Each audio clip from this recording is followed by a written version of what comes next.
வணக்கம் நேயர்களே, இது ஷர்மிளா டாக்கீஸ். நான் உங்கள் டாக்டர் ஷர்மிளா. இன்னைக்கு நம்மளோட சிறப்பு விருந்தினரா இணைஞ்சிருக்கிறாரு அட்வொகேட் திரு வாஞ்சிநாதன் அவர்கள். அவர்கிட்ட கேட்க வேண்டிய நிறைய விஷயங்கள் இருக்கு. வாங்க அவரிடமே கேட்போம். வணக்கம் தோழர். வணக்கம். திருப்பரங்குன்றத்துல நடக்கக்கூடிய இந்த சர்ச்சைக்கு மாவட்ட நிர்வாகம் இதை சரியா கையாளல அப்படிங்கறதுதான் முக்கியமான காரணமாக இருக்கு அப்படின்னு பல கூட்டணி கட்சி தலைவர்களே இன்னைக்கு மாவட்ட நிர்வாகத்து மீதும் திமுக அரசின் மீதும் விமர்சனங்களை வச்சிருக்கிறாங்க. இன்ஃபேக்ட் விடுதலை சிறுத்தைகள் கட்சியின் தலைவர் டாக்டர் திருமாவளவன் ஒரு நீண்ட அறிக்கை கொடுத்திருக்கிறாரு. அதுல பல விஷயங்களை சுட்டி காட்டியிருக்கிறாரு. மதுரை எம்பி சு வெங்கடேசனும் பல கேள்விகளை எழுப்பியிருக்கிறாரு. காங்கிரஸ் தலைவர் செல்வ பெருந்தகை பல கேள்விகளை எழுப்பியிருக்கிறாரு. இதுல இவ்வளவு நாளா ரொம்ப பீஸ்ஃபுல்லா இருந்த ஒரு விஷயம், எந்த பிரச்சனையுமே இல்லாம மத நல்லிணக்கத்தோட அமைதியா இருக்கக்கூடிய திருப்பரங்குன்றத்துல இந்த பிரச்சனை எப்படி ஆரம்பித்தது அப்படிங்கறதுலயே ரெண்டு ஸ்கூல் ஆஃப் தாட் இருக்கு. வலதுசாரியினர் நீங்க பாத்தீங்கன்னா நவாஸ்கனி அங்க போய் நான்வெஜ் சாப்பிட்டாரு, அதுல இருந்தா பிரச்சனை பெருசாச்சு அப்படின்னு சொல்றாங்க. ஆனா கூட்டணி கட்சிகள் வைக்கக்கூடிய ஒரு குற்றச்சாட்டு என்னன்னா, திடீர்னு அங்க பலி கொடுக்க போன ஒரு இஸ்லாமியர் குடும்பத்தை போலீசார் தடுத்து நிறுத்துறாங்க. அதுக்கு அடுத்தது வருவாய் கோட்டாட்சியர் ஆடு கோழி பலி கொடுக்கறதுக்கு தடை போடுறாரு. இதெல்லாம் எந்த அடிப்படையில் செய்யப்பட்டது, யாருடைய உந்துதலில் செய்யப்பட்டது, இல்ல இவங்களுக்கு இது ரிட்டன் வாய்மொழி உத்தரவா இருந்ததா, இல்ல ரிட்டனா இவங்க இப்படி ஒரு விஷயத்த பாஸ் பண்ணியிருக்கிறாங்களா ஆர்டரை? இதுதான் பிரச்சனையுடைய ஆரம்ப புள்ளி அப்படின்னு சொல்றாங்க. இது எது உண்மை? திருப்பரங்குன்ற மலை என்பது பல்வேறு மதங்களின் சங்கமமாக அந்த மலை இருக்குது. அங்க முருகன் கோயில் இருக்கு, சிவனுக்கு கோயில் இருக்கு, பள்ளிவாசல் தர்கா இருக்கு, சமணர்களின் சிற்பங்கள் எல்லாம், சமணர்கள் வாழ்விடங்கள் எல்லாம் இருக்குது. இப்ப திருப்பரங்குன்ற மலையினாலே ஒரு மத நல்லிணக்கத்திற்கான மிகச்சிறந்த ஒரு முன்னுதாரணமா வரலாற்று ரீதியா இருக்கு. 1000 ஆண்டுகளுக்கு மேலாக அங்குள்ள மக்கள் ரொம்ப அமைதியான முறையில தான் வாழ்ந்து வராங்க. இன்னைக்கு நீங்க திருப்பரங்குன்றத்துல எங்க போய் கேட்டாலும் சரி, நாங்க ஒற்றுமையா தான் இருக்கிறோம், ஒரு பிரச்சனை கூட அங்க வந்தது கிடையாது. ஒரு 25 வருஷமா பாஜக, RSS, சங் பரிவார் அமைப்புகள் திருப்பரங்குன்றம் தர்கா பக்கத்துல இருக்கிற சர்வே கல் ஒண்ணு இருக்காங்க. அந்த சர்வே கல்லுல தான் நாங்க போய் கார்த்திகை தீபம் ஏற்றுவோம் என்ற கோரிக்கையை சொல்லி, தர்கா பக்கத்துல நாங்க பிரச்சனையை உண்டு பண்ணுவோம்னு சொல்லி 25 வருஷமா அவங்க முயற்சி பண்றாங்க. ஆனா உள்ளூர்ல இருந்து ஒரு மக்கள் கூட அதுக்கு ஆதரவு தெரிவிக்கல. மதுரை மாவட்ட மக்கள் அதுக்கு ஆதரவு தெரிவிக்கல. அதனால அந்த பிரச்சனை என்பது ஒன்றும் அவங்களால பண்ண முடியல. ஒவ்வொரு தடவையும் அந்த கார்த்திகை தீபத்தப்போ ஒரு சின்ன பிரச்சனையை கிளப்புவாங்க, அதோட அது முடிஞ்சு போயிடும். ஆனா அவங்க இந்த பிரச்சனையை திருப்பரங்குன்றத்தை ஒரு பிரச்சனையா மாத்தணுன்றத ஒரு திட்டமாவே அவங்க வச்சுக்கிட்டு இருக்காங்க. வச்சுக்கிட்டு இருந்துட்டு 2026 தேர்தல் வருகிறது. தேர்தல்ல திருப்பரங்குன்றம் தொகுதி, மேலூர் தொகுதி, மதுரை மாவட்டத்துல 2 தொகுதியை பாஜக குறிவைத்திருக்கிறது. அதனாலதான் டங்ஸ்டன் பிரச்சனையில அவங்க கிளைம் பண்றதுக்கான கடுமையான முயற்சியை பண்றாங்க. திருப்பரங்குன்றம் பிரச்சனையில் திருப்பரங்குன்றத்தை என்ன செய்யறது அப்படின்னு பார்த்து அவங்க RSSல எல்லா விஷயமும் எந்தெந்த தொகுதின்னு சொல்லி அவங்க இப்பயே RSSல தமிழ்நாடு முழுக்க எங்கெங்க மத பதற்றத்தை உருவாக்கலாம், இப்படி நெருக்கமா மக்கள் எங்க இருக்கிறாங்க, உள்ளுக்குள்ள லோக்கல்ல தொழில் ரீதியான சில போட்டிகள் அப்படியெல்லாம் இருக்கும், இதெல்லாம் எப்படி கொண்டு போகலான்னு சொல்லி அவங்க முடிவு பண்ணி அப்படிதான் இதுல களமிறங்குறாங்க. திடீர்னு வரல. 2 மாசமா அவங்க கிரவுண்டு வேலையெல்லாம் பார்த்துக்கிட்டே இருக்காங்க. 2 மாசமாக தொடர்ச்சியாக அங்க போறது, பிரச்சனை பண்றது, HRG கமிஷனர்கிட்ட பெட்டிஷன் கொடுக்கறது, இங்க மதுரை மாவட்ட ஆட்சியர்கிட்ட பெட்டிஷன் கொடுக்கறது, தினந்தோறும் மதுரை அந்த திருப்பரங்குன்ற கோயில் சம்பந்தமா 2-3 செய்தி தமிழ் பேப்பர்ல நான் பார்த்திருக்கேன். தினமலர்ல 4-5 செய்தி தினத்தந்திலே வரும். இப்படி தொடர்ந்து அவங்க ஒரு நெரேட்டிவ் செட் பண்ணி கிட்டத்தட்ட 1 மாசம் தீவிரமா அவங்க வேலை செஞ்சாங்க. வேலை செஞ்சு அதன் தொடர்ச்சியா திடீர்னு ஒரு நாள் போலீஸ் அங்க ஆடை கொண்டுட்டு, வழக்கமா திருப்பரங்குன்ற அந்த பள்ளிவாசல் பகுதியில, தர்கா பகுதியில ஒரு மாசத்துக்கு 3-4 தடவை இது போல நேர்த்தி கடன் கொடுக்குறவங்க போவாங்க. இந்துக்களும் போவாங்க, இஸ்லாமியர்களும் போவாங்க. அங்க அதை பொறுத்தவரை பெரும்பான்மையான இஸ்லாமியர்கள் அந்த தர்கா வழிபாட்டை ஏத்துக்கறல. ஒரு கொஞ்சம் மக்கள் தான் தர்கா வழிபாடு செய்யறாங்க, கொஞ்சம் இந்துக்களும் தர்கா வழிபாடு செய்யறாங்க. 2 பேரும் தான் அங்க போறாங்க. ஒரு மாசத்துல ஒரு 4-5 நிகழ்ச்சிகள் தான் அங்க போய் அது நடக்கும். அது போல போனவங்களை முத தடுத்து நிறுத்தினது போலீஸ். அது மாவட்ட ஆட்சியர் அறிக்கையிலே வந்து போலீஸ் தான் தடுத்து நிறுத்தினாங்கன்னு அவங்களே ஒத்துக்கிறாங்க. அதை அவங்க மறுக்க முடியாது. என்ன அடிப்படையில் நீங்க தடுத்து நிறுத்துறீங்க அப்படின்னு கேட்டா ஆர்டிஓ உத்தரவு அப்படின்னு சொல்றாங்க. ஆர்டிஓ உத்தரவு என்னன்றதா அந்த பீஸ் கமிட்டி. பீஸ் கமிட்டியை பொறுத்தவரை வந்து இதான் அந்த பீஸ் கமிட்டியோட ப்ரொசீடிங்ஸ். Fees committee proceedings. இந்த ப்ரொசீடிங்ஸ்ல 31/12 வந்து திருமங்கலம் வருவாய் கோட்டாட்சியர் கண்ணன் அப்படின்றவர் தான் இந்த பீஸ் கமிட்டி ப்ரொசீடிங்ஸ் போடுறாரு. அதாவது தொடர் அது அந்த chronology ஆஃப் ஈவென்ட்ஸ் கிளாரிட்டிக்காக சொல்றேன். 24ஆம் தேதி வாக்குல இந்த போலீஸ் வந்து தடுத்து நிறுத்துறாங்க. அப்புறம் 30ஆம் தேதி இந்த பீஸ் மீட்டிங் நடக்குது இல்லையா? ஆமா, 31ஆம் தேதி. இதுல யாரெல்லாம் கலந்துக்கிறாங்க, என்ன பேசப்பட்டது, அத பத்தி சொல்லுங்க. 31/12/2024 அதுல என்னன்னா, அதுல போட்டிருக்க விஷயம் வந்து திருப்பரங்குன்றம் மலைமேல் அமைந்துள்ள சிக்கந்தர் பாதுஷா மசூதியின் 2025ஆம் ஆண்டு சந்தனக்கூடு திருவிழா 1/1/2025ஆம் தேதி கொடியேற்றத்துடன் தொடங்கி 17/1/2025 மற்றும் 18/1/2025 ஆகிய 2 நாட்களில் நடைபெற உள்ளது.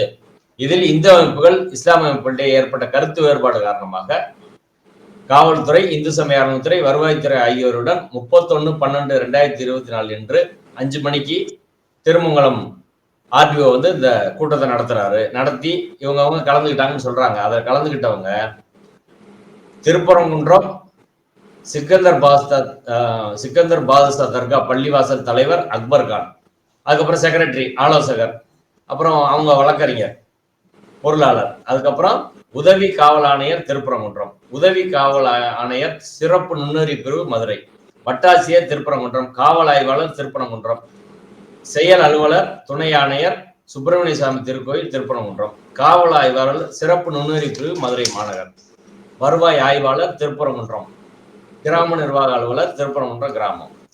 இவங்க தான் கலந்துகிட்டு இருக்கிறாங்க. கலந்து வந்து இந்த சந்தனக்கூடு விழா அதை வந்து ஒவ்வொரு வருஷம் நடக்கிறது போல இது நடத்திக்கங்க அப்படின்றது முதல் முடிவு. அதே போல சந்தனக்கூடுக்கு ஊர்வலம் போகும்போது சட்டம் ஒழுங்கு பிரச்சனை இல்லாமல் இருக்கணும் அப்படின்றது 2வது முடிவு.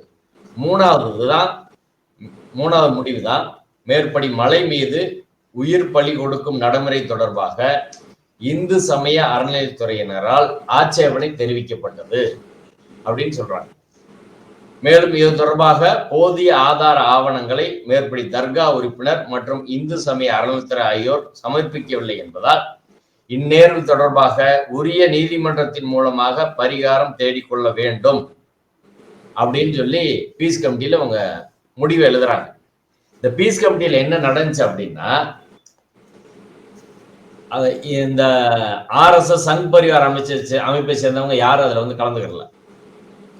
தர்கா நிர்வாகம், போலீஸ், ரெவென்யூ, ஹெச்ஆர்என்சி இவங்க தான் கலந்துக்கிறாங்க.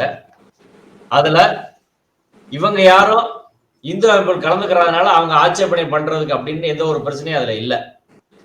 ஹெச்ஆர்என்சில இருந்து ஆட்சேபனை பண்றாங்க. அங்க வந்து ஆடு வெட்டக்கூடாது அப்படின்னு சொல்லி ஹெச்ஆர்என்சில இருந்து சொல்றாங்க. ஹெச்ஆர்என்சி அதுல எப்படி வந்து சொல்ல முடியும் அப்படின்றதான் ஒண்ணு. நடந்த விஷயங்களை சொல்லிட்டு நான் அதுக்கான அது என்ன விஷயம்ன்றத சொல்றேன். ஹெச்ஆர்என்சில சொன்னோடனே வந்து அவங்க வந்து இவங்கிட்ட கேட்கிறாரு, ஆர்டிஓ வந்து தர்கா தரப்புல கேட்கிறாரு, நாங்க காலகாலமா வெட்டிக்கிட்டு இருக்கோம் அப்படின்னு, அதுக்கு ஆதாரம் கொடுங்க அப்படின்னு கேட்டா அந்த ஆதாரங்கள் எல்லாம் போட்டோல இருந்து போலீஸ்ல இருந்து அங்க சாப்பிட்டு இருக்கிறாங்க, மொட்டை எடுத்துருக்கிறாங்க. அங்க வந்து ஆடு கோழி வெட்டுறதுக்கான இறைச்சி கூடம் இருக்குது, மக்கள் சாப்பிட்றதுக்கான உணவு கூட இருக்குது, சாப்பிட்ட போட்டோ இருக்குது, கறி வந்த போட்டோ இருக்கு, எல்லாத்தையும் வந்து கொடுக்குறாங்க.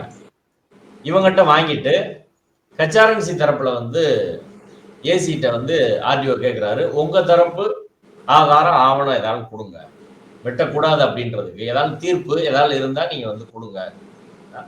அவங்ககிட்ட ஒண்ணும் கிடையாது, எங்கிட்ட ஒரு ஆவணம் இல்லை அப்படின்னு சொல்றாங்க. அப்ப சொன்னா வந்து இவங்க கொடுத்த ஆதாரங்கள் அடிப்படையில் அதை வந்து முடிவு பண்ணியிருக்கணும் ஒண்ணு. ஆனா ஆர்டிஓ என்ன சொல்றாருன்னா, அதெல்லாம் சரிதான் பாய், நீங்க வந்து பெரும்பான்மை வந்து அது வேணான்னு நினைக்கிறாங்கல்ல, நீங்க அதை வந்து கன்சிடர் பண்ணுங்க, அப்படின்னு ஆர்டிஓ கண்ணன் சொல்றாரு. சொன்னோடனே உங்களுக்கு அதிர்ச்சி ஆயிடுச்சு. ஒரு அரசு நிர்வாகம், மதச்சார்பற்ற நிர்வாகம் நம்பி நம்ம வந்து வரோம். இவங்க வந்து ஒரு சார்பா பேசுறாங்களேன்னு சொல்லிட்டு கூட்டத்துல இருந்து நாங்க வெளிநடப்பு செய்யறோம்னு சொல்லிட்டு வெளியில வந்துடுறாங்க. அவங்க கையெழுத்து தர்கா தரப்புல இஸ்லாமியர் தரப்பு கையெழுத்து இதுல எங்கேயுமே கிடையாது. கலந்துகிட்டாங்கன்னு இருக்கு. ஆனா அவங்க ஒத்துக்கிட்டாங்க, கையெழுத்து போட்டாங்கன்னு சொல்லி எங்கேயுமே கிடையாது. இந்த உத்தரவு அப்படின்றதா இப்ப தடுக்க கூடாது, ஆடு கோழியை வெட்டக்கூடாது அப்படின்ற முறையில வந்து பேசுறாங்க. முதல்ல பீஸ் கமிட்டி முடிவுக்கு சட்ட ரீதியான அங்கீகாரம்லாம் ஒண்ணும் கிடையாது. அதை வச்சு எதுவும் பண்ண முடியாது. ஆனா இவங்க வந்து ஒரு கருத்துருவாக்கம் பண்ணுவதற்கு ஒரு வாய்ப்பு வந்து அதுல வந்து கொடுத்துட்டாங்க. கச்சாரன்சி ஏன் அதை வந்து சொல்றாங்க அப்படின்ற கேள்வி இருக்கு. யாரு கச்சாரன்சி போய் மக்கள் புகார் பண்ணாங்க? அது ரெண்டு விஷயம். ஒண்ணு, கச்சாரன்சி கட்டுப்பாட்டில் உள்ள முருகன் கோயில், இந்து சமய அறநிலையத்துறை கட்டுப்பாட்டில் உள்ள முருகன் கோயில் பகுதியில வந்து யாருமே போல. அது வேற பகுதி, இது வேற பகுதி. முருகன் கோயில் அடிவாரத்துல இருக்கு. அதுல இருந்து கொஞ்சம் தூரம் நடந்து போய் மக்கள் குடியிருப்பெல்லாம் தாண்டி மலைக்கு போற ஒரு வழி இருக்கு. அந்த மலைக்கு போற வழியில மேல ஏறி போய் தான் தர்கா பள்ளிவாசலுக்கு போனோம். அங்க போய் தான் தர்கா பள்ளிவாசல் பகுதி இஸ்லாமியர்களுக்கு சொந்தம் என்று தீர்ப்பு சொல்லப்பட்ட இடத்துலதான் அங்க வந்து ஆடு கோழி வந்து வெட்டுறாங்க, இந்துக்களும் இஸ்லாமியர்களும். அங்க போறதுக்கு, அந்த பகுதியில போறதுக்கு இவங்க அவங்களுக்கு சொந்தமான இடத்துல கச்சாரன்சி அதிகாரி எப்படி வந்து சொல்ல முடியும்? கச்சாரன்சி சொல்றதுக்கு என்ன இருக்கு? இப்ப கச்சாரன்சி நிர்வாகத்தில் உள்ள கோயில்கள்ல பூஜை எப்படி பண்ணணும், நெய்வேத்தியம் எப்படி பண்ணணும், இறைவனுக்கு என்ன படைக்கணும், என்ன மந்திரம் சொல்லணும், எப்படி நீங்க வந்து பூஜை முறை சடங்கெல்லாம் வைக்கணும்னு சொல்லி தர்கா தரப்புல சொல்ல முடியுமா? சொன்னா ஏத்துக்குருவாங்களா? இப்ப கச்சாரன்சி நீ ஏன் சொல்றன்னு கேட்க வேண்டிய ஆர்டிஓ இதுல வந்து சங் பரிவார் கூட்டத்துக்கு ஆதரவா வந்து அவரு உத்தரவு போடுறாரு. இப்படி பீஸ் கமிட்டி மீட்டிங்ல வந்து அப்படி ஆதாரம் கொடுக்கல இஸ்லாமியர்கள் அப்படின்னு பொய்ய வேற பதிவு பண்றாரு. ஆதாரம் கொடுத்துருக்குறாங்க. இதை கேட்கவே கூடாது. முதல்ல இஸ்லாமியர்களுக்கு சொந்தமானது, தர்கா நிர்வாகத்துக்கு பள்ளிவாசல் தர்கா பகுதி சொந்தமானது 100 வருஷத்துக்கு முன்னாடியே தீர்ப்பு இருக்கிற போது அந்த பகுதியில் என்ன வழிபாடு நடத்துறதுன்றத அந்த மக்கள் தான் முடிவு பண்ணுவாங்க. நீயே அதுக்குள்ள போற. இப்ப அவங்க வெட்டுவாங்க, வெட்டாம இருப்பாங்க, நாளைக்கு வெட்டுவாங்க, நாளை கழிச்சு வெட்டாம இருப்பாங்க, அதுக்கப்புறம் வெட்டுவாங்க. அதை அவங்க முடிவு பண்ணணும். அங்க போற மக்கள் முடிவு பண்ணணும். சரிங்களா? அங்க இந்துக்களும் இஸ்லாமியர்களும் தர்கா வழிபாட்டில் நம்பிக்கை வச்சு போறவங்க அதை முடிவு பண்ணணும். திருப்பரங்குன்ற மக்கள் முடிவு பண்ணணும். நீங்க ஹெச்ஆர்என்சில இருந்து எப்படி அதுல வந்து தலையிட்டு சொல்ல போச்சு? இது இங்கதான் வந்து சந்தேகம் வருது. எப்படி அரசு நிர்வாகத்தில் காவி சிந்தனை உள்ளவர்கள் ஊடுருவி இருக்கிறாங்க அப்படின்றதுக்கான ஒரு நீங்க சொல்றதை வச்சு பார்க்கும் பொழுது ஹெச்ஆர்என்சியில் இருக்கக்கூடிய அதிகாரிகளும் சரி, மாவட்ட நிர்வாகத்தில் இருக்கக்கூடிய ஆர்டிஓ போன்ற அதிகாரிகளும் இன்னைக்கு வந்து வலதுசாரியினருக்கு ஆதரவா செயல்பட்டு இந்த பிரச்சனையை வந்து சுமூகமா தீர்க்க வேண்டிய ஒரு பிரச்சனைய இன்னும் பெருசாக்கிட்டாங்க அப்படின்னு தான் நாம புரிஞ்சுக்க முடியுது. இன்னொரு பக்கம் வந்து ஒரு விமர்சனம், நடுநிலையாளர்கள் அப்படின்னு சொல்லக்கூடியவங்க வைக்கக்கூடிய விமர்சனம், இஸ்லாமியர்களும் இதுல கொஞ்சம் உணர்ச்சி வசப்பட்டு ரியாக்ட் பண்ணிட்டாங்க, அவங்க கொஞ்சம் அமைதியா இருந்திருந்தாங்கன்னா இந்த பிரச்சனை இவ்வளவு பெருசா இருக்காது அப்படின்னு சொல்றாங்களே, இது எப்படி பாக்குறீங்க? அதாவது இப்படி பொதுவான ஒரு அறிவுரை அப்படின்ற முறையில் இஸ்லாமியர்களுக்கு சொல்றது அப்படின்றது இது பொருத்தமான ஒரு நடைமுறை கிடையாது. அதாவது இஸ்லாமியர்கள் ஏதோ இரண்டாந்தர குடிமக்கள் போல அவங்க எப்பயும் கட்டுப்பாடோட இருக்கணும், ஆனா பெரும்பான்மையா இருக்கவங்க வந்து என்ன வேணாலும் செய்வாங்க அப்படின்ற மாதிரி ஒரு கண்ணோட்டத்துல வந்து சொல்றாங்க. இது இந்துத்துவ சங் பரிவாரின் அரசியலுக்கு பலியாகிற ஒரு கருத்து தான் நான் பாக்குறேன். அப்படி கிடையாது. இங்க பெரியார் எப்படி எல்லா விஷயம் பட்டவர்த்தனமா உடைச்சு பேசினாரோ அப்படி வந்து பேசணும். இந்த நாட்டுல எல்லாமும் குடிமக்கள், அரசியல் சட்டப்படிதான் இந்த நாட்டுல நம்ம வந்து வாழணும். சரிங்களா? மதம் எல்லாம் அரசியல் சட்டத்துக்கு உட்பட்டு தான். மத உரிமை, வழிபாட்டு உரிமை, பேச்சுரிமை, எழுத்துரிமை, எல்லா உரிமையும் அரசியல் சட்டத்துக்கு உட்பட்டு தான் வந்து நம்ம இந்த நாட்டுல வந்து பண்ண முடியும். அதை எல்லாரும் ஏத்துக்கிட்டு இருக்கிறோம். அது எல்லா கட்சிகளும் விரும்பினாலும் விரும்பாட்டியும் அதான் நீங்க ஃபாலோ பண்ணணும். மக்கள் அதான் ஃபாலோ பண்ணணும். ஒண்ணு, அரசியல் சட்டப்படி ஆர்டிகல் 25ல எல்லாருக்கும் வழிபாட்டு உரிமை இருக்கு. இப்ப இஸ்லாமியர்களுக்கு வழிபாட்டு உரிமை இருக்கு. இவங்க என்ன சொல்றாங்க, நவாஸ் கனியோட போனவங்க அங்க நான்வெஜ் சாப்பிட்டாங்க. நான் என்ன கேக்குறேன், தர்கா உள்ள இடத்தில், பள்ளிவாசல் உள்ள இடத்தில் நான்வெஜ் 200 வருஷமா சாப்பிடுறாங்க. நான்வெஜ் சாப்பிட்டா என்ன குற்றம்னு கேக்குறேன். அதை எப்படி குற்றமா சொல்ல முடியும்? அசைவ உணவு சாப்பிடுறதே குற்றம். அடுத்து கஜராஜா பேசியிருக்காரு பாத்தீங்களா?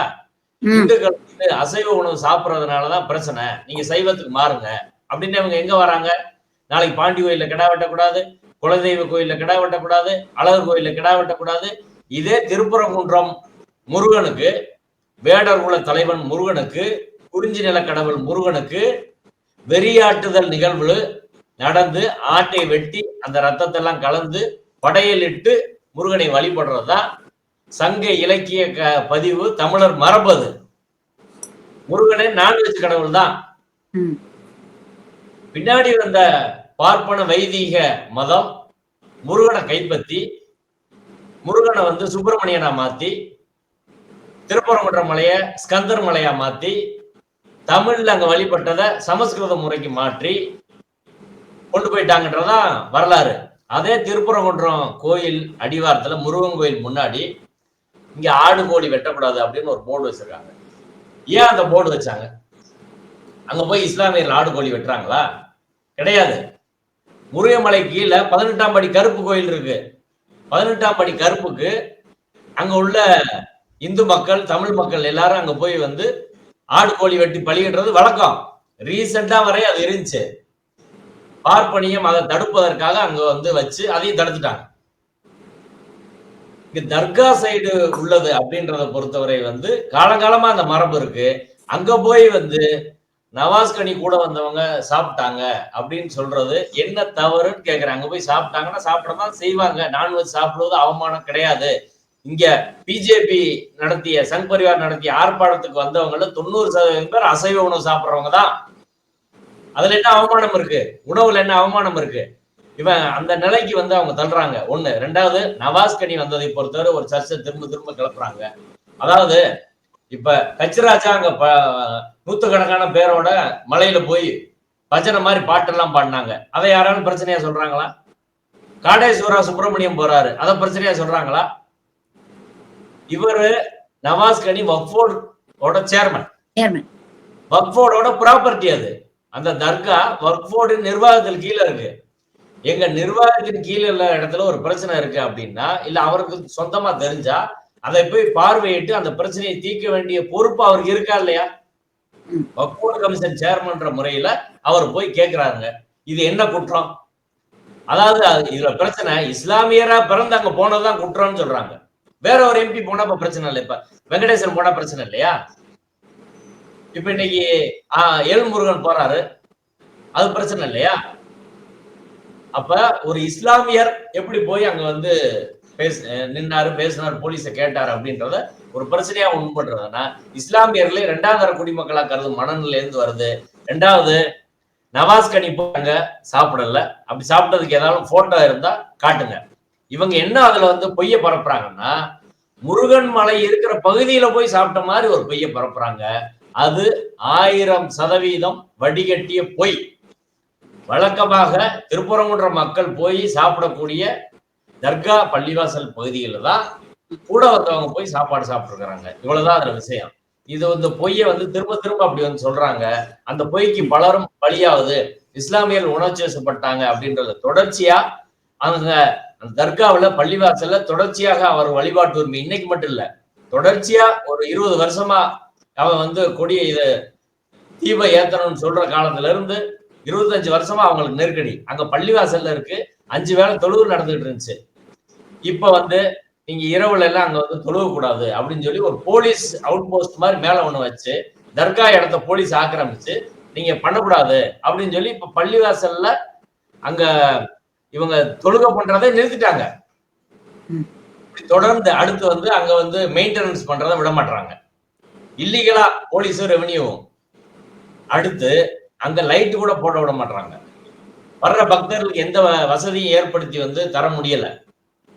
இது எல்லாம் தொடர்ச்சியாக தொந்தரவு கொடுத்துக்கிட்டே வராங்க. கடைசியா வந்து இந்த வழிபாட்டு முறையையும் அவங்க தடுக்கிறாங்கன்னு சொன்னோன்னேதான் லோக்கல்ல இருக்க மக்கள் எல்லாம் வந்து போராட்டம் பண்றாங்க. இதைத்தான் வந்து அவங்க இவங்கதான் பிரச்சனையை உருவாக்குனாங்க அப்படின்ற மாதிரி வந்து சொல்றாங்க. அது முழுக்க முழுக்க தவறானது. தொடர்ச்சியாக இவர்களை வந்து நெருக்கடி பண்ணிட்டு இருக்காங்க அப்படின்றதுதான். ஏகப்பட்ட எஃப்ஐஆர் இவங்க மேல ஏகப்பட்ட எஃப்ஐஆர் போட்டு வச்சிருக்காங்க. இதுல குறிப்பா நீங்க பாத்தீங்கன்னா, மாவட்ட ஆட்சியர் கலெக்டர் சங்கீதா அவர்கள் வந்து இத சரியா ஹேண்டில் பண்ணல. இவ்வளவு சென்சிட்டிவான விஷயம் அவங்க சரியா ஹேண்டில் பண்ணியிருக்கணும். அவங்க தவறிட்டாங்க. அதனால தான் இவ்ளோ பெரிய ஒரு குழப்பம் நடந்தது. இதுக்கப்புறம் அவசர அவசரமா ஒரு 144 தடை உத்தரவு போட்டாங்க. அதை மீறி இங்க வந்து போராட்டம் அனௌன்ஸ் பண்றாங்க. கோர்ட்டுக்கு போய் வலதுசாரியினர் பர்மிஷன் வாங்கிட்டு வராங்க. 144 தடை உத்தரவை மீறி கோவிலுக்குள்ள பூந்து பாஜக வந்து கட்சி கொடிய வச்சுக்கிட்டு பாரத் மாதா கி ஜெய்ன்னு கோஷம் எல்லாம் எழுப்புறாங்க. இவ்வளவையும் மாவட்ட கலெக்டர் வந்து வேடிக்கை பார்த்துட்டு இருந்தாங்க. இது மாவட்ட கலெக்டருடைய ஒரு மெத்தனமான போக்குதான் அப்படிங்கிற விமர்சனங்கள் வருது. மாவட்ட கலெக்டர் இத முதல்லயே தெளிவுபடுத்தக்கூடிய ஒரு சூழ்நிலை இருந்தும் அதை தவற விட்டு விட்டார்கள்னு நினைக்கிறீங்களா? அதாவது மதுரை மாவட்ட நிர்வாகம், மாவட்ட ஆட்சியர், எஸ்பி, கமிஷனர், உளவுத்துறை ஏசி, ஹெச்ஆர்என்சி ஏசி, இப்படி எல்லாருமே தவற விட்டாங்கன்னு நாங்க சொல்லல. ஒரு சார்பாக சங் பரிவார் அமைப்புக்கு ஆதரவாக செயல்படுகிறார்கள் அப்படின்னு நேரடியா குற்றம் சாட்டுறோம். நான் சொல்ற குற்றச்சாட்டுக்கு என்ன ஆதாரம் அப்படின்னு கேட்டா, இந்த பிரச்சனை ஒரு மாசமா சமூக வலைத்தளங்கள்ல தொடர்ச்சியாக பல வீடியோக்களை உருவாக்கி அங்க அயோத்திக்கு வான்னு கூப்பிட்ட மாதிரி கிராபிக்ஸ் பண்ணி இங்க வீடியோ எல்லாம் வருது. அஃபென்சிவான போஸ்டிங் போடுறாங்க. ஃபேஸ்புக், ட்விட்டர் எல்லாத்துலயும் ஒரு மாத காலமாக தொடர்ச்சியா அவங்க வந்து பிரச்சாரம் பண்றாங்க. இந்த பிரச்சாரத்தை ஒரு இடத்தில் கூட காவல்துறை, மதுரை மாவட்ட நிர்வாகம், தமிழ்நாடு போலீஸ் தடுக்கல. ஒரு ஆள் மேல கூட எஃப்ஐஆர் போடல. அடுத்து தொடர்ச்சியாக பல்வேறு RSS துணை அமைப்பை சேர்ந்தவர்கள் தினந்தோறும் கலெக்டர் ஆபீஸ்ல வந்து பெட்டிஷன் கொடுக்குறாங்க. அங்க ஹெச்ஆர்என்சில போய் பெட்டிஷன் கொடுக்குறாங்க, போலீஸ்ல பெட்டிஷன் கொடுக்குறாங்க. அவங்க ஒரு கருத்தை உண்டு பண்றாங்க. மத பிரிவினையை உண்டு பண்றாங்க, வெறுப்பை பேசுகிறார்கள், பொய்யை பேசுகிறார்கள். இதெல்லாம் அவங்க செஞ்சுக்கிட்டே வராங்கன்றத உளவுத்துறை பார்த்துக்கிட்டு இருக்கு, போலீஸ் பார்த்துக்கிட்டு இருக்கு, மாவட்ட நிர்வாகம் பார்த்துக்கிட்டு இருக்கு. தடுப்பதற்கு எந்த முயற்சியும் பண்ணல. அடுத்து அனைத்து கட்சிகள் சார்பில் வந்து கலெக்டரை சந்திச்சு பெட்டிஷன் கொடுக்குறாங்க. நாங்க போய் வந்து நாங்க 30 மத நல்லிணக்க அமைப்புகள், மதுரை மத நல்லிணக்க அமைப்புகள் 30 அமைப்புகளை சேர்ந்தவங்க நாங்க போய் கலெக்டரை பார்த்து வந்து பெட்டிஷன் வந்து கொடுக்குறோம். கொடுத்து இது மாதிரி நடக்குதுன்னு சொல்றோம். அதற்கு பிறகும் இவர்கள் மீது சரியான நடவடிக்கை கிடையாது. 144 போடுறாங்க. 144 போட்டா மதுரைக்குள்ளே அவங்க நுழைய முடியாம தடுத்திருக்க முடியும். செய்ய முடியுமா? முடியாதா? ஆனா அவங்க தடுக்கல. மதுரைக்குள்ள நுழைய விடுறாங்க, அங்க வரை வர விடுறாங்க, கோயிலுக்குள்ள வரை போறாங்க. கோயிலுக்குள்ள போய் அவங்க வந்து இந்தியா பாகிஸ்தான் அப்படின்ற பிரிவினை கோஷம் போடுறாங்க, பாரத் மாதா கி ஜெய்ன்னு கோஷம் போடுறாங்க, கட்சி கொடியை காட்டுறாங்க, கோயிலுக்குள் கலவரம் பண்றாங்க, ரகலை பண்றாங்க. ஆனால் அவர்களை காவல்துறை எப்படி நடத்துச்சு? அவங்கள ராஜ மரியாதையோட கூட்டு வந்து மண்டபத்துல வச்சு சாயந்தரம் ஆர்ப்பாட்டத்துக்கு அனுப்பி விட்டாங்க. நான் என்ன கேட்கிறேன், இப்படி ஒரு சம்பவம் திமுக ஆளுங்கட்சி, திமுக காரங்க திமுக கொடியோடு அங்க போய் ஏதாவது ஒரு போராட்டம் பண்ணியிருந்தா, பிசிக காரங்க பண்ணியிருந்தா, இஸ்லாமிய அமைப்புகள் கட்சிகள் பண்ணியிருந்தா, கம்யூனிஸ்டுகள் பண்ணியிருந்தா, காங்கிரஸ் பண்ணியிருந்தா, இந்த நாடு இன்னைக்கு எப்படி கொந்தளிச்சிருக்கும்? இந்தியா முழுவதும் இந்த போட்டோவை எடுத்து போட்டு அப்படியே டிவியில ஒளிபரப்பு, அர்ணாப் கோசாமி அங்க கோவப்பட்டிருப்பாரு, ஆத்திரப்பட்ட சுப்பிரமணிய சாமி பேசியிருப்பாரு, டெல்லியில போராட்டம் நடந்திருக்கும், கும்பமேளாவில பேசியிருப்பாங்க, மோடி அமித்ஷா பேசியிருப்பாங்க, என்ஐஏ வந்து இறங்கியிருக்கும். பயங்கரவாதம், தீவிரவாதம் எல்லாம் பூந்துருச்சு, பிரிவினைவாதம் பூந்துருச்சுன்னு சொல்லி இந்நேரம் மதுரையை அல்லவலப்படுத்தி எல்லாரும் தூக்கி NSCல போட்டு திகாரு கொண்டு போயிருப்பாங்க. நடந்திருக்குமா இல்லையா? இங்க உள்ள கோர்ட் விட்டுருமா? பிஜேபி RSS விட்டுருமா? ஆனா பிஜேபி RSS சங் பரிவார அமைப்பினர் முருகனை இழிவுபடுத்துகிறார்கள், பக்தர்களை இழிவுபடுத்துகிறார்கள். இப்படி கலவரம் பண்ணவங்க மேல எந்த நடவடிக்கையும் மதுரை மாவட்ட ஆட்சியரும் எஸ்பியும் கமிஷனரும் எடுக்கலன்னா இவங்க யார் பக்கம் இருக்காங்கன்றது. ஆனா நீங்க பாத்தீங்கன்னா அறநிலையத்துறை அமைச்சர் வந்து சேகர் பாபு அவர்களுடைய இன்டர்வியூ அத கூட நீங்க விமர்சனம் பண்ணி ஒரு காணொலியில பேசியிருந்தீங்க அப்படிங்கறத நம்ம பார்க்க முடியுது. சேகர் பாபு அவர்களே முன்னுக்கு பின் முரணா பேசுறாரு. ஒரு பக்கம் அறநிலையத்துறையே இந்த பீஸ் கமிட்டி மீட்டிங்ல போய் இதெல்லாம் செய்யக்கூடாது அப்படின்னு சொல்லியிருக்காங்க. ஆனா அதுக்கு நேர் எதிரா பேசுறாரு. இன்ஃபேக்ட் சேகர் பாபு அவர்கள் வந்து என்ன மென்ஷன் பண்றாருன்னா, முதலமைச்சர் இதுல ஒரு மென்மையான போக்க கையாள சொல்லியிருக்கிறாரு அப்படிங்கிற ஒரு விஷயத்த மென்ஷன் பண்றாரு. காங்கிரஸ் தலைவர் செல்வ பெருந்தகை சொல்றாரு, இந்த மாதிரி மதவாதிகள் கிட்ட மென்மையான போக்கெல்லாம் செல்லுபடி ஆகாது. நீங்க கடுமையாக இதை எதிர்க்கணும். பெரும்பாலான இந்துக்கள் மத நல்லிணக்கத்தை விரும்புறவங்க உங்க பக்கம் இருக்கும் பொழுது நீங்க எதுக்காக பயப்படுறீங்க? ஏன் சாஃப்ட் பெடல் பண்றீங்க? அப்படிங்கிற ஒரு கேள்வியை கேட்கிறாரு. இதை நீங்க எப்படி பாக்குறீங்க? முதல்வர் வேங்கை வயல் பிரச்சனைய, பட்டியல் சமூக மக்களின் பிரச்சனைய கடுமையா கையாள சொல்றாராம். போலீஸ் யாரையும் அங்க விட மாட்டேங்குது. ஆனா சனாதன இந்துத்துவவாதிகளை, பெரியாரின் கொள்கையை அழிக்க முயற்சிப்பவர்களை, கலைஞர் அண்ணாவின் கொள்கையை அழிக்க முயற்சிப்பவர்களை, தமிழ்நாட்டின் வளர்ச்சியை தடுப்பவர்களை, கலவரத்தை உண்டாக்குற இந்திய அரசால் 3 முறை பயங்கரவாத நடவடிக்கைகளுக்காக தடை செய்யப்பட்ட RSS சங் பரிவார் அமைப்பின் நடவடிக்கையை மென்மையா முதல்வர் கையாள சொல்லியிருக்காராம். என்ன பேசுது? எப்படி மென்மையா கையாள முடியும்? அப்ப கலவரம் எல்லாம் நடக்கட்டும் அப்படின்றது. அப்ப பாஜக RSS இந்த மண்ணிலே வளரட்டும், இஸ்லாமியர்களை தாக்கட்டும், கலவரம் பண்ணட்டும், முற்போக்காளர்களை தாக்கட்டும், இந்த தமிழ்நாடு வன்முறை காடாக ஆகட்டும், அதை வேடிக்கை பார்ப்போம் அப்படின்னு முதல்வர் சொன்னாரா? சேகர் பாபு சொன்னாரா? அப்படி கிடையாது. அதாவது சேகர் பாபு பேசுனது ரொம்ப விஷமத்தனமான ஒரு பேச்சு. அது தொடர்ச்சியாக இந்து சமய அறநிலையத்துறை சேகர் பாபுவை நாங்க தொடர்ச்சியாக பார்த்துக்கிட்டே வரோம். ஏன்னா அனைத்து ஜாதி அர்ச்சகர் பிரச்சனை, சிதம்பரம் நடராஜர் கோயில் பிரச்சனை, இப்படி இந்த பிரச்சனை எல்லாம் HRNC எப்படி செயல்படுதுன்றதுதான் நாங்க தொடர்ச்சியா வாட்ச் பண்ணிட்டு வரோம். அந்த துறை எப்படி செயல்படுதுன்னு எனக்கு தெரியும். HRNCல சந்திரமோகன் ஒரு செக்ரட்டரி இருக்காரு.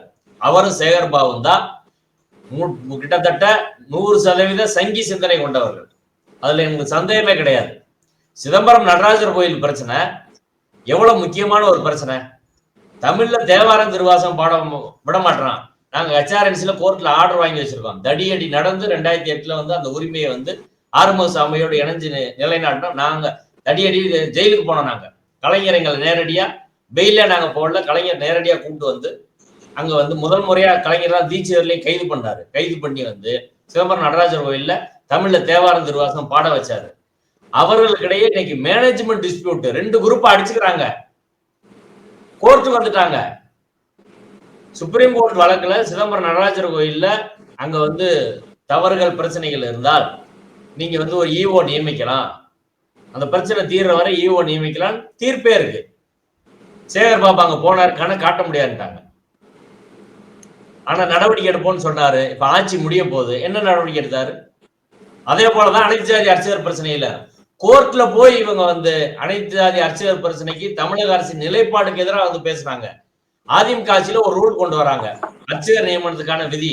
இதை சேலஞ்ச் பண்ணி பார்ப்பனர்கள் கோர்ட்டுக்கு போறாங்க, நிறைய சங் பரிவார் அமைப்புகள் போறாங்க, ஒரு 25-26 கேஸ் போடுறாங்க. அதுல HRNC சார்பில் ஆஜரான அன்றைய தமிழக அரசின் தலைமை வழக்கறிஞர் சண்முக சுந்தரம் அவர்கள், அவர் சேகர் பாபுவும் சந்திரமோகனும் சொல்லி என்ன சொல்றாருன்னா, ஆகமத்துக்கு முரணா எந்த அளவுக்கு ஆகமத்துக்கு முரணா எந்த அளவுக்கு இந்த விதி புறம்பா இருக்கோ அதை நீங்க ரத்து பண்ணிக்கணும்னு கோர்ட்லயே சொல்றாங்க. அவங்க ரத்து பண்ணிட்டாங்க. இன்னைக்கு அர்ச்சகர் போட முடியல, இவங்க சுப்ரீம் கோர்ட்டுக்கு போக முடியல. அவன் தான் சுப்ரீம் கோர்ட்டுக்கு போயிருக்கான். அதுக்கு பிறகு அப்பாயின்மெண்டே போட முடியல. இப்படி அவருடைய சங்கி நடவடிக்கையில வரிசையா நம்ம பட்டியலிட முடியும். இங்க பழனி கோயில்ல பூணூல் போட்ட முருகனுக்கு மாநாடு நடத்தினவங்கதான் அவரு. அர்ஜுன் சம்பத்தோடு எப்படி இருந்தாரு அப்படின்னு நம்ம பார்த்தோம். அடுத்து இந்த திருப்பரங்குன்ற பிரச்சனை அவர் பேசுறது மிக மிக ஆபத்தானது. அது கிட்டத்தட்ட இந்துத்துவ சங்கியிலே செயல்திட்டத்தை பேசுற மாதிரியே இருக்கு. என்ன சொல்றாருன்னா, நீதிமன்றத்துல வழக்கு நிலுவையில் இருக்கு, அந்த வழக்கின்படி பார்த்துக்கலாம் அப்படின்னா இதை அயோத்தி பிரச்சனையாக மாற்றுவதற்கான ஒரு தொடக்கம் தான் இது. நீதிமன்றத்துல என்ன வழக்கு நிலுவையில் இருக்கு? சோலை கண்ணன் இந்து மக்கள் கட்சி ஒருத்தர் போட்டிருக்கிறாரு. இப்பதான் அதே போல சங் பரிவார் அமைப்பை சேர்ந்தவங்க சில வழக்குகள் போட்டிருக்காங்க. இஸ்லாமியர்கள் எங்களை மெயின்டெனன்ஸே பண்ண முடியாது அந்த வழக்கு போட்டிருக்கிறாங்க. இந்த வழக்கிற்கும் ஏற்கனவே 100 வருஷத்துக்கு முன்னாடியே முடிஞ்சு போன ஒரு பிரச்சனைக்கு என்ன தொடர்பு? அப்ப HRNCல ஒரு ஏசி நீங்க ஆடு கோழி வெட்டக்கூடாதுன்னு அவர் சொல்றாரு. அதன் தொடர்ச்சியா சேகர் பாபு என்ன சொல்றாரு? கோர்ட்ல பாத்துக்கிறோம்னா, இன்னைக்கு கோர்ட்ல இந்துத்துவ சிந்தனை கொண்டவர்கள், காவி சிந்தனை கொண்டவர்கள், RSS சிந்தனை கொண்டவர்கள் எவ்வளவு தூரம் இருக்கிறாங்கன்னு தெரியும். கோர்ட்ல இஸ்லாமியர்களுக்கோ மற்ற மக்களுக்கோ ஒருபோதும் எந்த நீதியும் கிடைக்காது. அப்ப அந்த இடத்துக்கு வந்து இந்த பிரச்சனையை தள்ளுறாரு சேகர் பாபு. அடுத்து வந்து அங்க ஒரு உத்தரவு போடுவாங்க, இது ஆடு கோழி நீங்க வெட்டாதீங்க, ஏற்கனவே பீஸ் கமிட்டில நீங்க ஆதாரம் எல்லாம் கொடுக்கல, ஹெச்ஆர்என்சி அப்போஸ் பண்ணிருக்கு அப்படின்னு ஒண்ணு போடுவாங்க. அடுத்து இந்த இடம் சர்ச்சைக்குரிய இடமாக மாறும், அங்க போறதுக்கான தடை விதிக்கப்படும். இவங்க வந்து அடுத்து நாங்க தர்கா வெடிப்போம்னு சொல்லி கிளம்புவாங்க. வடநாட்டுல இருந்து வரிசையா சாமியார்கள் வருவாங்க, எல்லாம் மோடி அமித்ஷால இருந்து அத்தனை பேரும் வருவாங்க. இதை ஒரு சர்ச்சைக்கான இடமா மாற்றி இது ஒரு பெரிய பிரச்சனையா வந்து கொண்டு போவாங்க. அப்ப இதை ஆரம்பத்திலே தடுத்து இருக்க வேண்டிய தமிழ்நாடு அரசு, மாவட்ட நிர்வாகம், ஹெச்ஆர்என்சி எல்லாம் சேர்ந்து இவங்களுக்கு வழி அமைச்சு கொடுக்குறாங்க. என்ன காரணம்னு எனக்கு தெரியுதுன்னா, திமுக அமைச்சர்கள் பல பேர் மேல ஊழல் வழக்கு, பல்வேறு பிரச்சனைகள் இருக்கிறதுனால இவங்க வந்து இவங்களுக்கு அடக்கி வாசிக்கிறாங்களோ அப்படின்ற சந்தேகம் வந்து எனக்கு வந்து வருது. அவங்க நடவடிக்கை அப்படிதான் இருக்குது. இன்னைக்கு வரைய மூர்த்தி ஏங்க பேசல, பிடிஆர் ஏங்க பேசல? ஒரு பிரச்சனை மதக்கலவரம் உருவாக போகுது, நீங்க வந்து மதுரையில இருக்கீங்க, எல்லா மக்களையும் கூட்டு வச்சு பேச வேண்டியதானே? ஒரே அறிக்கைங்க கலெக்டர், ஒரு ஏஜிட்ட வந்து ஒரு சட்ட கருத்துரை இந்த தீர்ப்பு தொடர்பா 1923 தீர்ப்பு இருக்கு, 31 பிரிவு கவுன்சில் தீர்ப்பு இருக்கு, 72 மதுரை சப்கோர்ட் தீர்ப்பு இருக்கு. 3 தீர்ப்பு மிக தெளிவா இருக்கு. இஸ்லாமியர் உரிமை என்ன, கோயில் உரிமை என்னன்னு ஒரு லீகல் ஒப்பீனியன் வாங்குங்க. அடுத்து மக்கள்கிட்ட அங்க கேட்டா ட்ரெடிஷனலா என்ன பிராக்டிஸ்ன்றது மக்கள் எல்லாருமே சொல்றாங்க, எல்லா ஊடகங்களையும் அது வந்திருக்குது, அதுக்கான ஆதாரங்கள் இருக்குது. அப்ப ட்ரெடிஷனலா ரெண்டாவது அந்த அந்த அந்த கேள்விக்குள்ளே போக வேண்டிய அவசியம் இல்லைன்னு, ஆடு கோழி வெட்டுறாங்களா, சிக்கந்தர் தர்கா அங்க இருக்கா இல்லையா, அவர் சமாதி இருக்கா இல்லையா, இதெல்லாம் இந்துத்துவ டிராப், அதுக்குள்ளே போகக்கூடாது. இஸ்லாமியர்களுக்கு சொந்தமான இடம் என்று சொன்னப்பட்ட பிறகு அவர்கள் விரும்பிய முறையில் அவர்கள் அந்த வழிபாட்டை பின்பற்றலாம். இவன் என்ன சொல்றான் மத்ததுல, நீ வந்து சூத்திரர்களை இப்படி இழிவா நடத்துற கோயில்னா எங்க வழிபாட்டு முறை, நாங்க சமஸ்கிருதம் சொல்றது எங்க வழிபாட்டு முறை, அதுல யாரு கோர்ட்டு தலையிருக்கு, அதுல யார் நீ தலையிருக்கு, அதுல யாரு கம்யூனிஸ்ட் பேசுற, இப்படி எல்லாம் சொல்றான்ல. இஸ்லாமியர்களுக்கு அந்த உரிமை இல்லையா? அவங்க ஒரு வழிபாட்டு முறையை வந்து பின்பற்றுறாங்க.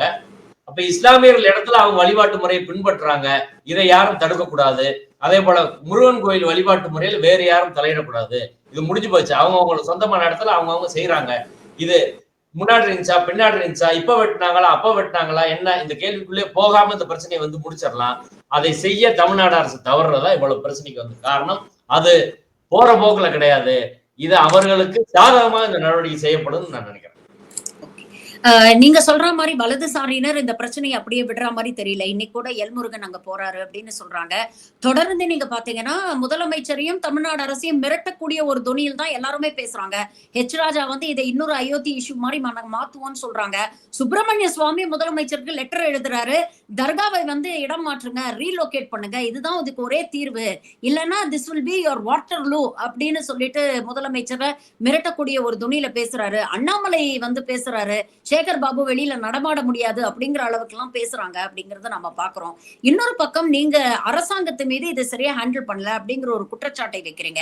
மக்கள் ஓரளவுக்கு தெளிவாக இருக்கிறதுனாலதான் இது இன்னும் பெரிய ஒரு இஷ்யூவா மாறாம இருக்கு அப்படிங்கறத நம்ம பாக்குறோம். அப்ப மக்கள் தரப்புல இருந்து மத நல்லிணக்கத்தை விரும்புவர்கள், ஒரு ஜனநாயக நாட்டுல இருக்கணும்னு நினைக்கிறவங்க இந்த பிரச்சனையை எப்படி ஹேண்டில் பண்ணணும்னு நினைக்கிறீங்க? இதுல அடுத்த கட்ட நடவடிக்கையா என்ன செய்யணும் அப்படின்னு நீங்க நினைக்கிறீங்க? அதாவது தமிழ்நாட்டின் நலன், வளர்ச்சி, இதை மையப்படுத்தி தான் இங்க நம்ம இருக்க முடியும். மதுரை நகரோட வளர்ச்சி, மதுரையில் உள்ள மக்கள், திருப்பரங்குன்ற மக்கள், அவர்கள் எல்லாம் படித்து நல்ல வேலைக்கு போய் நல்ல ஒரு அமைதியான முறையில் வந்து வாழணும் எல்லா மக்களும். இதுதான் எங்களோட நோக்கம். இப்ப எய்ம்ஸ் இன்னும் வந்து கட்ட மாட்டாங்க, அதற்கு பிஜேபி எப்பயாவது பேசுனா பேசல. இங்க ஐடி பல இண்டஸ்ட்ரி வந்து வரல, அதெல்லாம் வருவதற்காக எப்பயாவது பேசுறாங்கன்னா அவங்க பேசல. நம்ம பிள்ளைகளுக்கு படிப்பு சம்பந்தமா பிஜேபி என்னைக்காவது பேசியிருக்கா? மதுரையில கல்வி தொடர்பா ஏதாவது பிஜேபி பேசியிருக்கா? வேலை வாய்ப்பு இல்ல, இங்க ஜொமேட்டோவுக்கு எல்லாரும் வேலைக்கு போயிட்டு இருக்காங்க, படித்து முடித்த டிகிரி படித்த இளைஞர் எல்லாம் வெளிநாட்டுக்கு ஓடுறான் லேபரா வந்து. இந்த பிரச்சனையெல்லாம் ஒரு நாளும் வந்து அவங்க வந்து பேசுறது கிடையாது. விவசாயம் அழியுது, அந்த பிரச்சனையை பேசல. இப்ப சென்சிட்டிவா சில பிரச்சனையை எடுத்துக்கிட்டு உணர்வுகளை தூண்டி பேசுறது அப்படின்றத அவங்க வந்து செய்யறாங்க. இது காலங்காலமா பிஜேபி செய்யறதா? மதுரை மக்கள் என்ன விரும்புறோம்னா, திமுக அரசு, நீங்க பெரியார் வழிபட்ட அரசு அப்படின்னு வந்து சொல்றீங்க, மதச்சார்பற்ற அரசுன்னு சொல்றீங்க, சிறுபான்மையின பாதுகாவலன்னு சொல்றீங்க.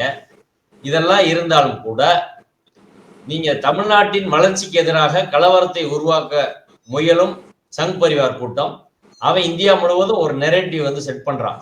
அவன் வந்து ஓங்கி வந்து இந்த மத ரீதியான பிரச்சனையை அடிச்சா, காங்கிரஸ் வந்து என்ன செஞ்சு ஆரம்பத்துல சாஃப்ட் இந்துத்துவா ஸ்டாண்ட் எடுக்குது. ராமர் கோயில் பிரச்சனையில காங்கிரஸ் தொடர்ச்சியாக பின்வாங்கி சாஃப்ட் இந்துத்துவா ஸ்டாண்ட் எடுத்து அவர்களுக்கு ஆதரவாக செயல்பட்டதுனாலதான் இன்னைக்கு வட இந்தியா முழுக்க வந்து காங்கிரஸ் காணாம போற நிலைமைக்கு வந்து வந்துருச்சு. இப்ப தமிழ்நாட்டை பொறுத்தவரை, சவுத்தை பொறுத்தவரை வந்து நமக்கான ஒரு முன்மாதிரி தந்தை பெரியார் இருக்காரு, நாராயணகுரு இருக்காரு, பசவர் இருக்கார் கர்நாடகாவில். நம்மளுக்கான முன்மாதிரி என்பது பகுத்தறிவை மையப்படுத்தி மத நல்லிணக்கத்தை மையப்படுத்திய ஒரு மெத்தட் தான் திராவிட மாடல் அப்படின்னு நம்ம வந்து சொல்றோம். அந்த திராவிட மாடலை துணிவோடு கடைபிடிங்க, உங்க கொள்கையில் நீங்க உறுதியா இருங்க. ஏறி அடிச்சு வந்து இந்த விஷயத்தை பேசணும். நான் என்ன கேட்கிறேன், கலைஞர் காலத்துல, அண்ணா காலத்துல பழனியில பகுத்தறிவு மாநாடு நடத்துறாங்க திமுக. இப்ப சேகர் பாபு பக்திக்கு மாநாடு போறாரு, ஒரு மதத்துக்கு பக்திக்கு போடுறாரு. அந்த அளவுக்கு போயிருச்சு. காரணம், திமுகவில் உள்ள நிர்வாகிகள், மாவட்ட செயலாளரோ மினிஸ்டரோ பல பேருக்கு வந்து ஐடியாலஜி ரீதியா அவங்க கிடையாது. அது ஒரு மிகப்பெரிய பிரச்சனை. இப்ப எனக்கு கோவம் வருது இல்ல, மதுரையில் உள்ள மத நல்லிணக்க அமைப்புகள், கம்யூனிஸ்டுகள் எல்லாத்துக்கும் கோவம் வருது இல்ல, திமுக காரங்கள் கோவம் வர மாட்டேங்குது. திமுக வலைத்தளங்கள்ல வந்து பிஜேபி பரப்புரை வந்து போடுறாங்க, அப்படியான போக்க பாக்குறோம். அதிமுக வலைத்தளங்கள் போடுறாங்க. ஐடியாலஜிக்கலா அங்க நீர்த்து போன ஒரு நிலைமை வந்து சிக்கலா வந்து இருக்குது. கட்சியா நீங்க ஐடியாலஜிக்கலா எக்யூப் பண்ணும். ஸ்டேட்டை பொறுத்தவரை வந்து அந்த சாஃப்ட் இந்துத்துவாவுக்கு பணியக்கூடாது. ஏன்னா 10 ஆண்டு கால அதிமுக ஆட்சியில் ஏராளமான காவி சிந்தனை உள்ள அதிகாரிகள் முழுக்க இருக்கிறாங்க. அப்ப ஜனநாயக சிந்தனை கொண்டவர்கள், அரசியல் சட்ட சிந்தனை கொண்டவர்கள் உயர் பொறுப்புல வருதுன்னு நீங்க உத்தரவாதப்படுத்தணும். இந்த சந்திரமோகன் RSS சிந்தனை கொண்டவர் HRNC-ல 4 வருஷமா அவர் தான் இருக்காரு. இடையில ஒரு டிரான்ஸ்பர் மறுபடியும் வந்துட்டார். இப்படிதான் அவங்க இருக்கிறாங்க முழுக்க. அப்ப அந்த அரசு அதிகாரிகள் இப்ப அவங்க கட்டுப்பாட்டுல இருக்கிறாங்களான்ற கேள்வி, இதையெல்லாம் என்ஷூர் பண்ணாதான் அடுத்த கட்ட பிரச்சனையை வந்து தடுக்க முடியும். அதனால சாஃப்ட் இந்துத்துவ போக்கு நீங்க கடைபிடிக்காதீங்க. இங்க பெரியார் மாடல் இருக்கிறது. தீவிரமான பகுத்தறிவு பிரச்சாரம் செய்தால் மக்கள் நம்ம பின்னாடி வருவாங்க அப்படின்றதா வந்து யதார்த்தம். அதை கொள்கை துணிவோடு அதை வந்து செய்யுங்க. அது செஞ்சாலே இந்த பிரச்சனை பின்னாடி போயிடும். இப்ப இந்த அளவுக்கு அவன் பரப்புரை பண்றாங்களே, திமுக வந்து கவுண்டருக்கு என்ன பண்றாங்கன்னு சொல்லுங்க. கட்சி என்ன செய்யுது? கவர்மெண்ட் ஒண்ணு, கட்சி என்ன செய்யுது? மத நல்லிணக்கத்துக்கு எல்லாத்தையும் கூப்பிட்டு வந்து ஒரு விருந்து வச்சு கூட ஒரு நிகழ்ச்சியை நடத்திருக்க வேணாமா? ஒரு வார்டுக்கு மத நல்லிணக்க குழு உருவாக்க வேணாமா? கவுண்டரா ஒண்ணுமே பண்ணல. ஏன்னா அவங்களுக்கு அந்த ஐடியாலஜி நிறைய பேருக்கு வந்து இல்லைன்றதான் நிலைமையா வந்து இருக்குது. இப்ப இந்த பிரச்சனையெல்லாம் அவங்க வந்து சரி செய்யணும். அப்படி இல்லை என்றால் திமுக இடத்துக்கு மாற்றாக வேறு ஒரு அரசியல் கட்சி வந்துரும். அதை அவங்க புரிஞ்சுக்கணும். பல விஷயங்களை இன்னைக்கு எங்களோட பகிர்ந்துக்கிட்டீங்க. உங்கள் நேரத்துக்கும் கருத்துக்களுக்கும் மிக்க நன்றி sir. Thank you very much for joining.